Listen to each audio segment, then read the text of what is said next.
Depois de ter sido expulsa dos Mutantes, grupo que ajudou a fundar, mas que passou a considerar seu talento insuficiente ao embarcar em uma fase voltada ao rock progressivo, Rita Lee decidiu investir no próprio trabalho. Já com 2 discos em carreira solo, Build Up de 1970 e Hoje é o Primeiro Dia do Resto da Sua Vida de 1972, ambos produzidos em colaboração com os antigos parceiros de banda, a artista paulistana lança em 1974 o álbum Atrás do Porto Tem Uma Cidade, flertando com elementos que vão do blues rock dos Rolling Stones ao glam rock do David Bowie. Embora acompanhada pelos novos colaboradores Lucinha Turnbull, Luiz Sérgio Carlini e Lee Marcucci, que formaram a banda de apoio Tutti Frutti, Rita Lee mais uma vez se sentiu frustrada ao descobrir que a versão final do disco foi totalmente alterada pela gravadora, a Polygram, que considerou o trabalho muito pouco comercial. Furiosa e com razão, a artista rompeu com o selo e assinou com a Som Livre com a condição de que teria total liberdade artística e tempo suficiente para conceber e ensaiar um novo repertório que foi gestado em uma casa à beira da represa de Ibiúna, no interior de São Paulo. O resultado desse processo criativo está na entrega de Fruto Proibido, de 1975, obra que mudou o jeito de pensar música jovem no país e daria à cantora o título de Rainha do Rock Brasileiro. Olá, eu sou o Kleber Fak e esse é o primeiro de uma série de 3 episódios em que vamos voltar no tempo para celebrar um dos períodos mais férteis daquela que é uma das figuras mais icônicas da música brasileira, a cantora, compositora, multi-instrumentista, escritora, atriz e apresentadora, a nossa Santa Rita de Sampa, Rita Lee. Meu amigo Renan Guerra, como que foi o seu primeiro contato com essa que é uma das artistas mais importantes da nossa música nessas últimas 6 décadas de indústria musical, de cultura pop no Brasil? Eu acho que a minha primeira memória da Rita Lee tem a ver com as trilhas sonoras de novela, né? Sim. Eu acho que isso é um universo que sempre formou o meu conhecimento musical, e eu lembro muito dela na trilha de Um Anjo Caiu do Céu, eu acho, que tocava Erva Venenosa, se eu não me engano. Que é uma época meio que ela volta e ela começa a reaparecer no mercado pop, assim, depois dos anos 90, que ela passou por uma fase meio dark, assim. Então, acho que essa é a primeira imagem que eu tenho é dessa fase, início dos anos 2000, assim. E aí depois eu vou voltando no tempo e descobrindo a história da Rita Lee, né? Ela era uma figura bem presente ali, principalmente na grade da emissora Globo, como ela desde do final da década de 70, ela teve uma série de composições que tocavam nas novelas da Globo, ela volta e meia aparecia um programa aqui e ali, alguém fazia uma reportagem especial sobre ela, algum show, alguma coisa do tipo. Eu acho que eu tenho a mesma sensação que você, eu lembro muito daquele disco de versões dos Beatles que ela fez no começo dos anos 2000, que eu lembro que tocava muito, tipo, na MTV, no Multishow. E de fato, depois quando ela lança o Balacobaco, eu acho que foi o primeiro disco que eu já tava ouvindo música, já tinha algum interesse ali, também teve várias canções na trilha sonora de novela também, né? Eu acho que é um momento que ela aparece bastante, ela tá no Saia Justa, então acho que pra nossa geração é um ponto importante pra redescobrir, assim, a figura da Rita Lee. Perfeito. Mas quem foi Rita Lee? Ela que nasceu às vésperas do Ano Novo de 31 de dezembro de 1947, em uma família de classe média paulistana. A Rita é a filha mais nova do dentista Charles Finley Jones, que nasceu em 1904 e veio a falecer em 1983. Ele que é paulista, descendente de imigrantes norte-americanos confederados do Alabama e do Tennessee, estabelecidos na região de Santa Bárbara do Oeste, aqui no interior de São Paulo, pertinho da capital, e de Romilda Pádula, que era apelidada de Chessa, que também nasceu em 1904 e veio a falecer em 1986, também paulista, filha de imigrantes italianos da região de Molise, no sul da Itália. Além dela, seus pais tinham outras 2 filhas, Mary Lee Jones e Virginia Lee Jones. Lee é um nome composto que o pai quis registrar em homenagem ao general Robert E. Lee, que é uma dessas figuras mais icônicas do Exército Confederado dos Estados Unidos, né, da Guerra Civil Norte-Americana. E inicialmente, o primeiro nome planejado para a cantora era Bárbara, justamente em homenagem à santa ali da cidade, né? Mas na hora do batizado, eles resolveram homenagear a avó materna, que se chamava Clorinda, mas que tinha esse apelido de Rita. Eu amo essas mudanças que os nomes vão passando até virar alguma coisa assim mais palatável, mais fácil de você falar.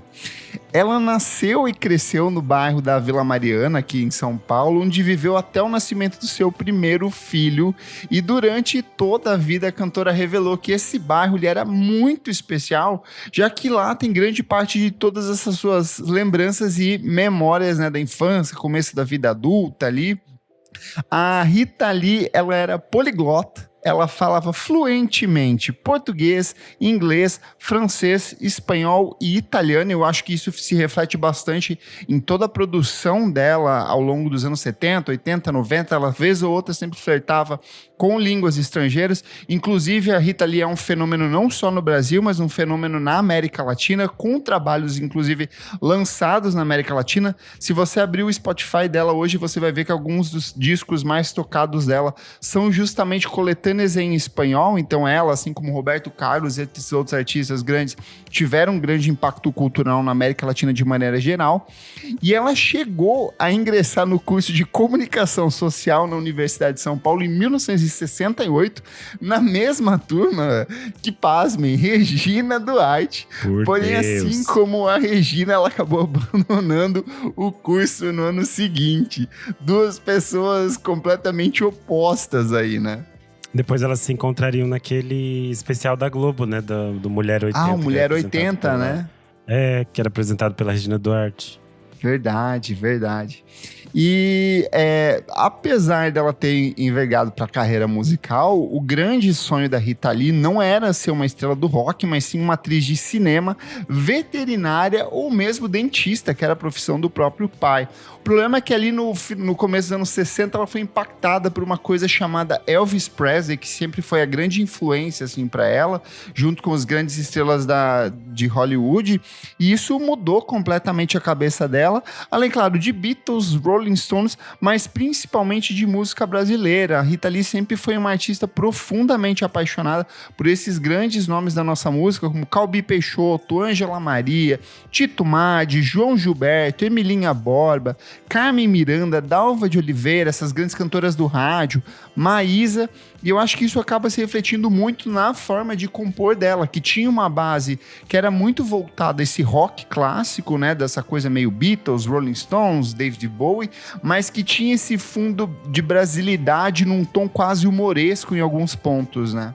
Sim, ela tem essas referências muito claras, que eu acho que é uma coisa da geração toda, né? Desses cantores do rádio, de uma forma de brincar, que era uma coisa que já aparecia nos Mutantes, que eles brincavam com essa impostação da voz, com essas coisas que eram típicas das cantoras do rádio, assim. E aí eu acho muito interessante que em vários momentos da carreira ela vai brincar com esse tipo de canção e vai fazer conversar com esse universo que é meio formativo para ela. Total. E já na adolescência ela passou a se interessar por música e compôs suas primeiras canções. Junto de alguns amigos, começou a se apresentar em clubes da região como integrante do Túlios Trio. E em 1963 formou um conjunto musical com mais duas garotas, as Teenage Singers, que faziam pequenos shows e festas, principalmente em colégios no qual a Rita Lee chegou a ser expulsa de alguns. Ela tinha uma relação bem turbulenta, principalmente nesses colégios de freira. Tem até um vídeo famoso dela na frente de um dos colégios falando que ela foi expulsa porque ela tacou fogo no colégio. Então ela sempre teve essa relação muito divertida com a escola. E no ano seguinte elas conheceram um trio masculino chamado Wooden Faces. Esse nome é maravilhoso, os caras de pau, se a gente for traduzir dessa forma.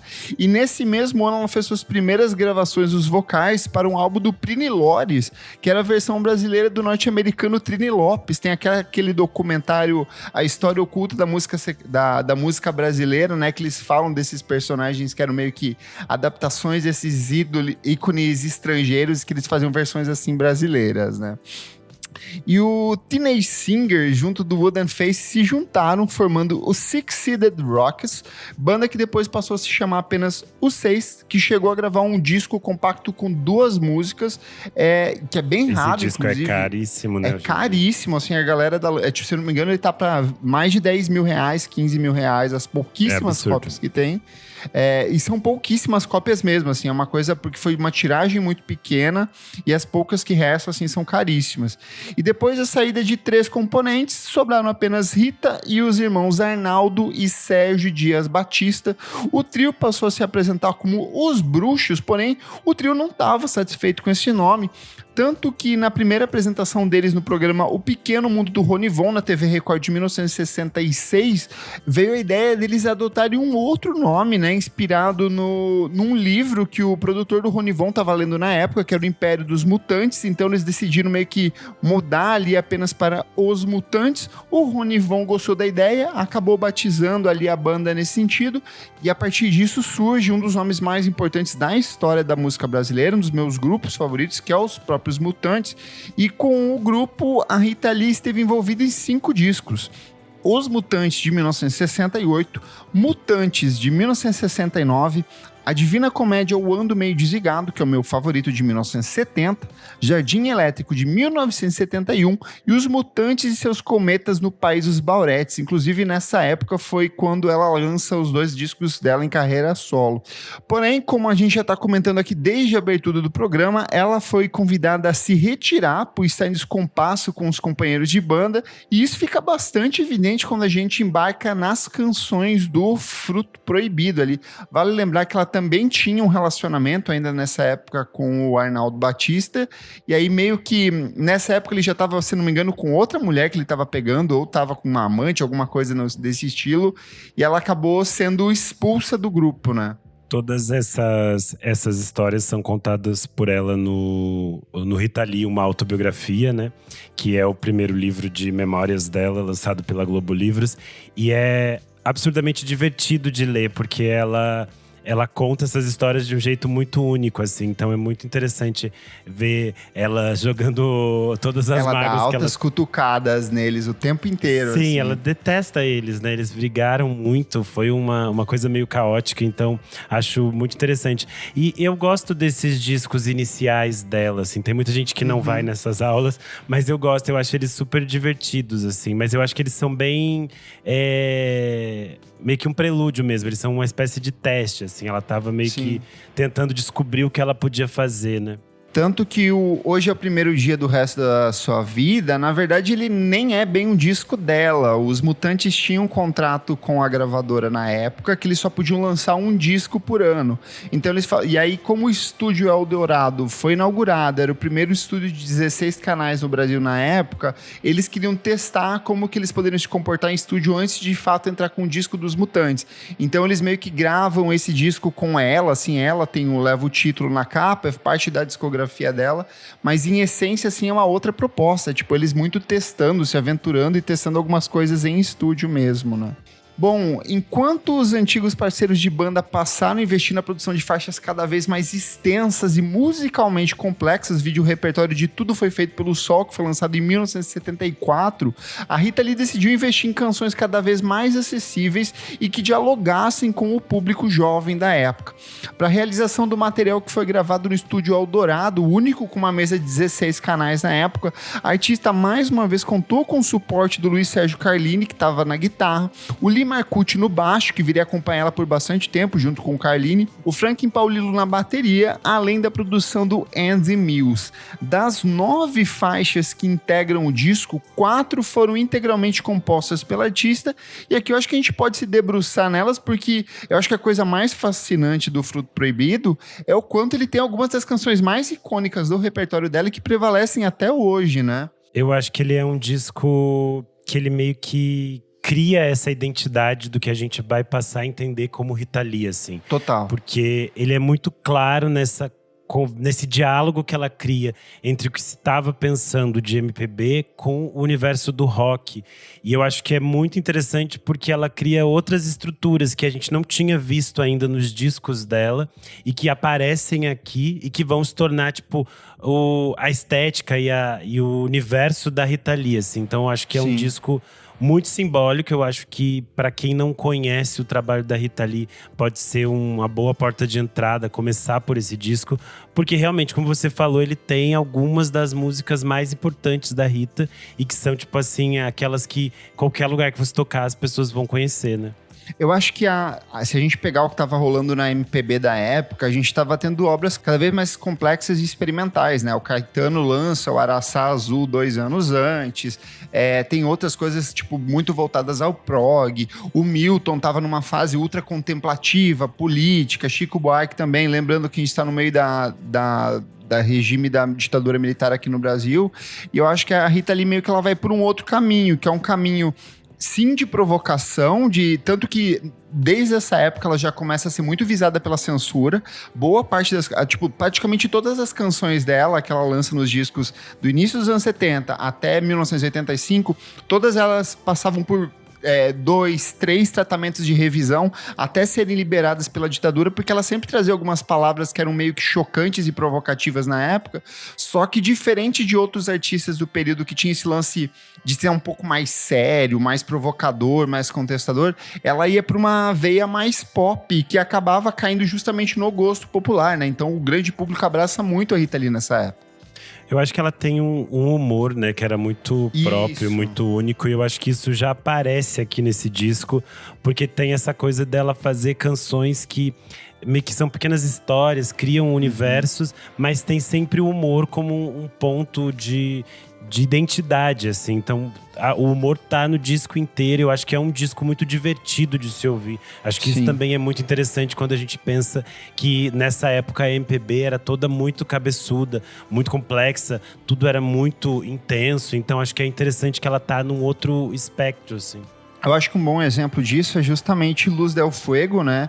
Que ela é uma das primeiras canções que a Rita Lee traz essa questão da temática feminista para dentro do discurso dela, dessa questão de qual é o papel da mulher, o que uma mulher pode ou não pode fazer. Lembrando que Luz del Fuego é o nome de uma artista, né, de uma multiartista, de uma vedete, de uma naturalista, uma das primeiras personagens da iconografia feminista aqui no Brasil. Então ela tá meio que dissolvida nessa letra. A letra tem vários elementos que são, sim, provocativos, mas tem sempre essa leveza, esse bom humor que ela sempre carrega nos trabalhos posteriores.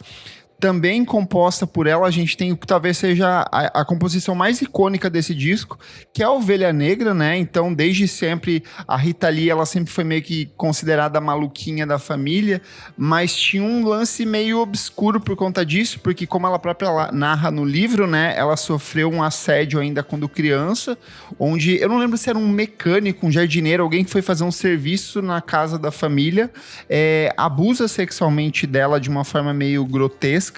E aí meio que por conta disso, meio que a família começa a passar a mão e aliviar, assim, tipo, você tem liberdade pra fazer as coisas que você fez porque você sofreu um trauma muito grande, né? E aí ela meio que tenta trazer um pouco dessa rebeldia, desse sentimento, dessa inquietação dela pra dentro dessa música, né?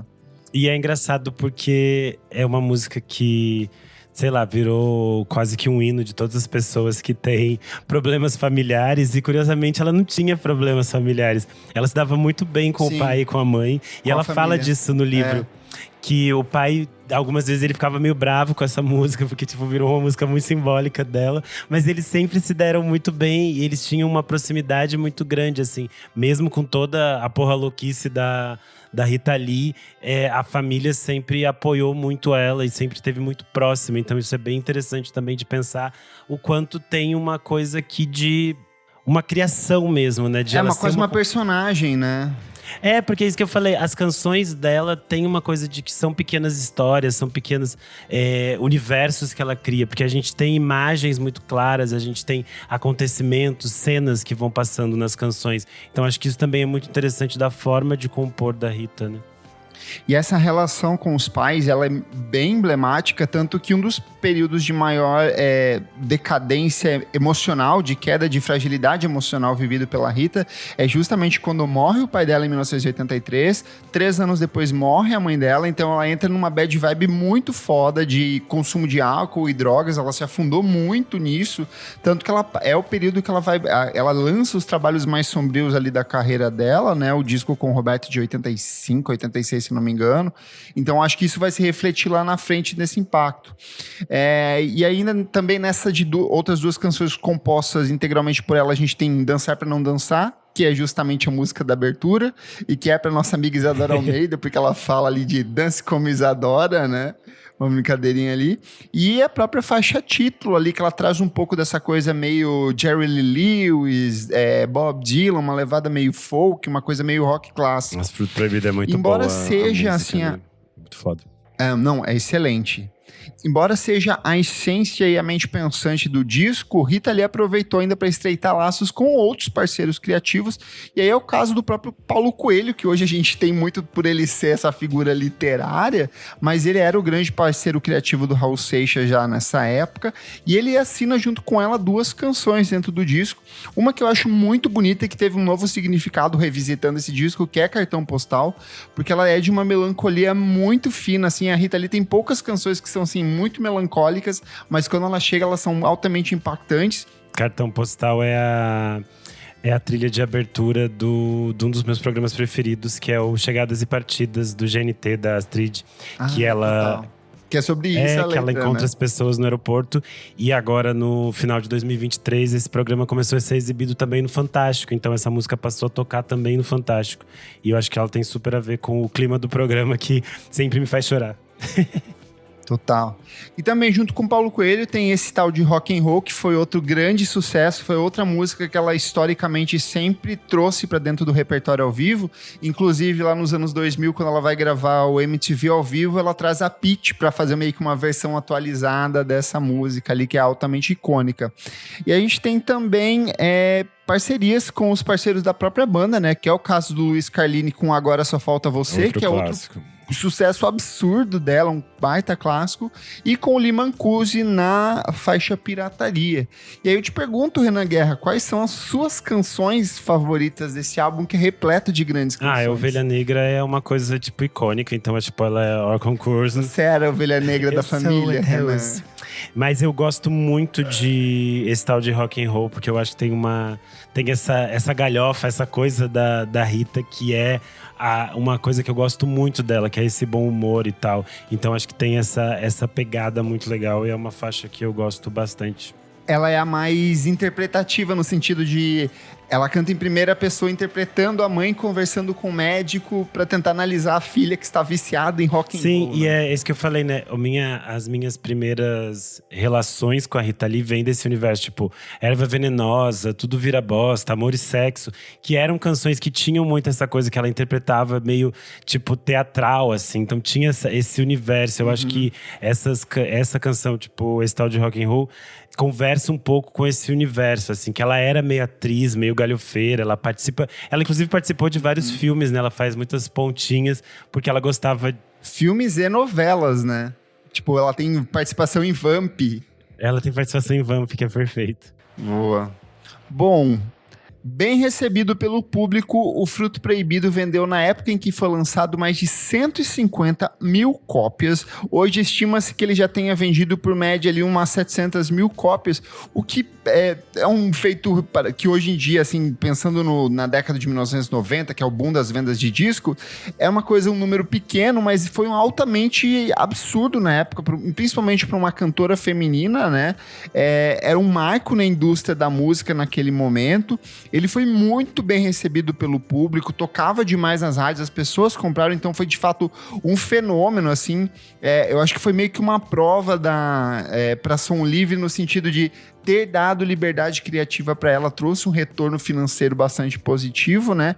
E as faixas Agora Só Falta Você, esse tal de Rock and Roll e Ovelha Negra ficaram respectivamente na posição de número 55, 71 e 82 as músicas mais tocadas meados do ano de 1975.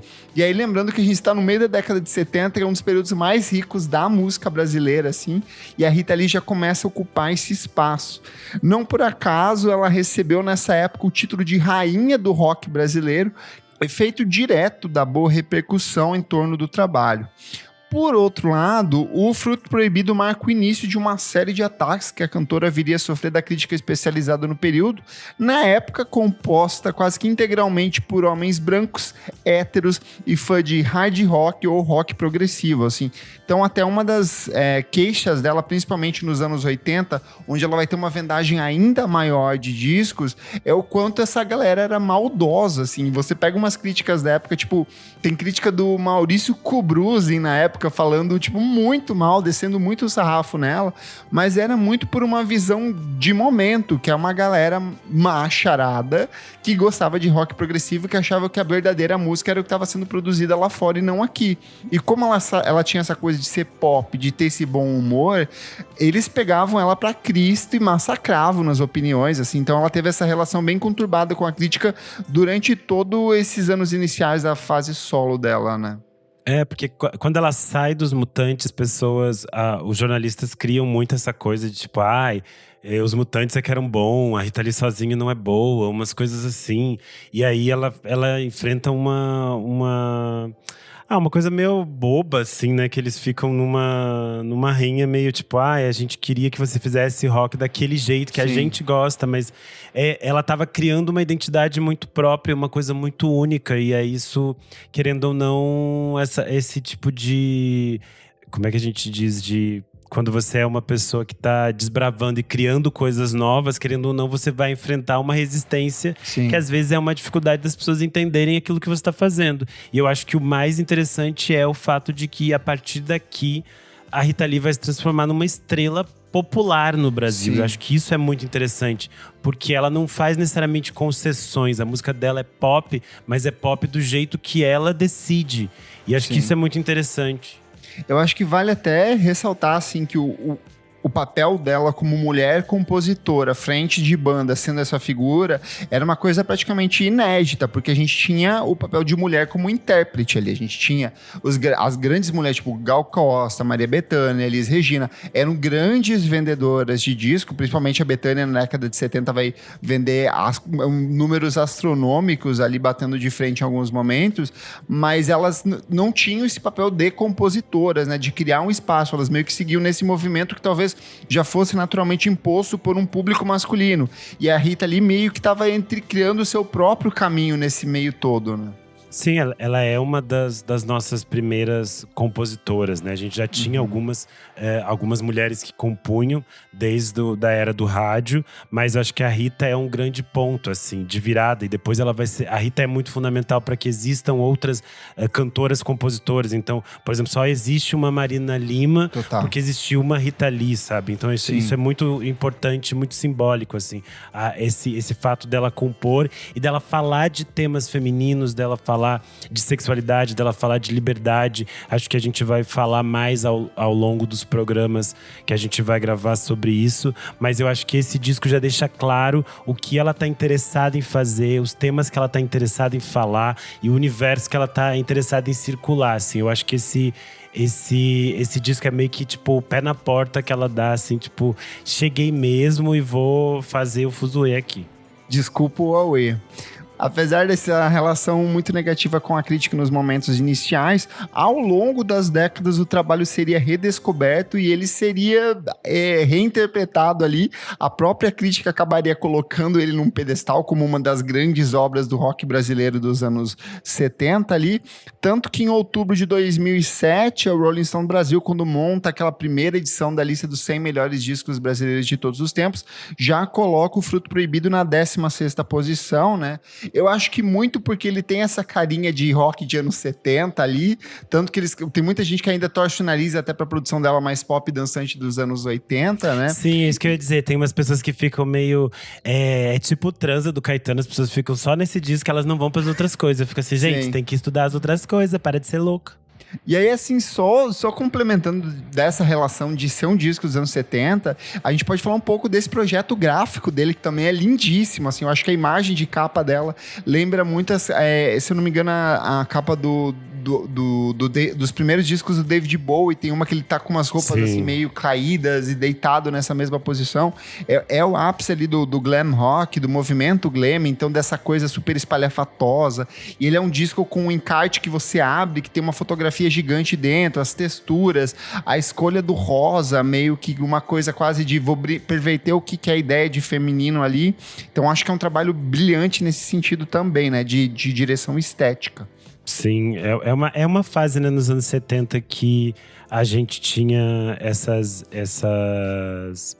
edições de discos assim muito luxuosas e com muitas coisas diferentes. Então acho que isso também é muito legal de uma fase específica da música, né? Sim. Na época, a cantora ainda não tinha uma relação muito forte com a TV, porém isso não impediu que o trabalho fosse redescoberto anos mais tarde e incorporado em diferentes trilhas sonoras. Em 1993, Ovelha Negra integrou a trilha sonora da novela Mulheres de Areia na TV Globo, em uma versão cover. Já a versão original de 1975 integrou a trilha sonora da novela Vida da Gente, da mesma emissora, já anos mais tarde. Cartão Postal, como o Renan disse, é a abertura do Chegadas e Partidas do GNT, que foi exibido em 2023 do Fantástico, e quase 30 anos depois de gravada, uma das mais conhecidas músicas do disco, Agora Só Falta Você, fez parte do filme O Ladrão de Diamantes, em 2004, do Pierce Brosnan e da Salma Hayek, sendo interpretada pela Maria Rita. E em 2023, a cantora Manu Gavassi cometeu um crime e lançou uma regravação do álbum no intitulado Acústico MTV Manu Gavassi Canta Fruto Proibido, que pra mim é uma aberração, assim, quando a gente pega o propósito desse disco. Estragar o episódio falando disso. Renan Guerra, qual que é o impacto do Fruto Proibido até hoje? O que esse disco representa pra você, assim, dentro da obra da Rita Lee?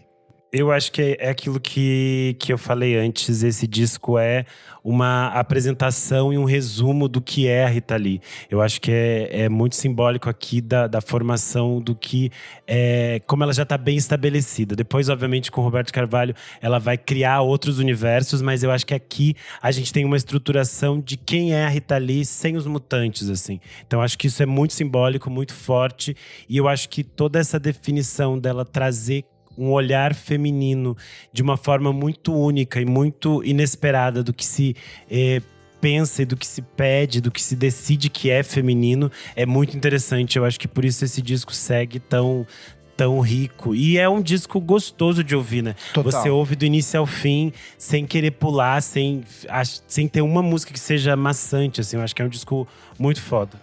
Tem uma coisa que a gente não comentou, esse disco ele tem 9 faixas, e aqui é uma coisa bem característica da Rita Lee. Os discos dela são todos ali entre 8, 9 faixas, principalmente nessa fase que a gente vai comentar aqui.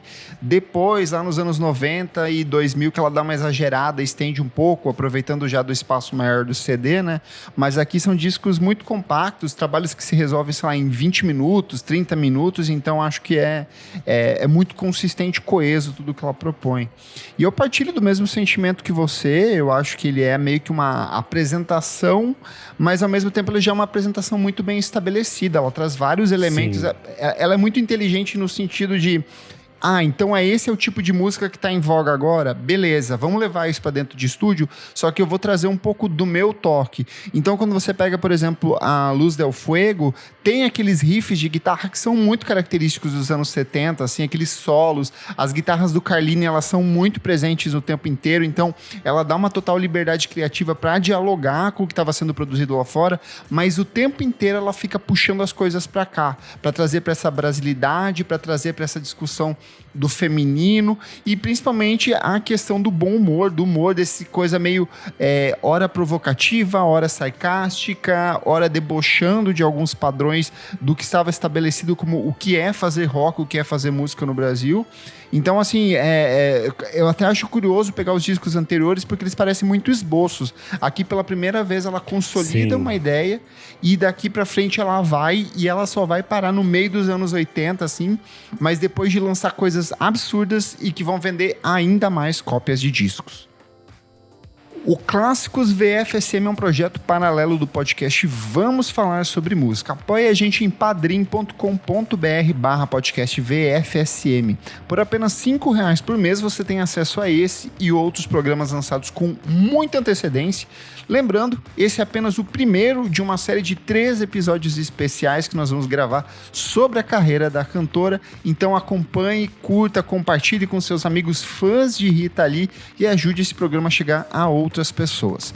Eu sou o @KleberFak no Twitter e no Instagram, e você também pode acompanhar o meu site musicainstantanea.com.br, onde eu organizei toda a discografia da cantora do pior para o melhor lançamento. Eu sou _Renan Guerra no Instagram, no Twitter e no TikTok. É isto. Não esquece de seguir a gente nas nossas redes sociais, @podcast VFSM em tudo. Segue a gente na sua plataforma de streaming favorita e, se puder, apoie a gente. Até a próxima edição. Tchau, tchau. Tchau.